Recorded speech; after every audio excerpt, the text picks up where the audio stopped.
Sa ating pong ika-anim na estasyon, pinunasan ni Veronica ang mukha ni Jesus.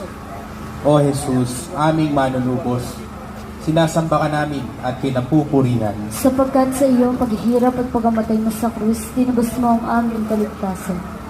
Dugong buhay sa ulong may koronang tinik ang dumadaloy sa mukha ni Jesus.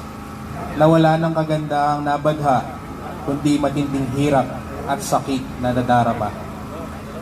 Ano ang nalalarawan ngayon sa isipan ng mga tao, lalo't higit sa murang isipan ng mga kabataan sa kanilang mga napapanood, nababasa at napapakinggan? Nasaan ang pagpapahalaga sa taong nilikhang kawangis at kalarawan ng Diyos? Anong larawan ang nagpapakindal sa ating katauhan ng dahilan sa masamang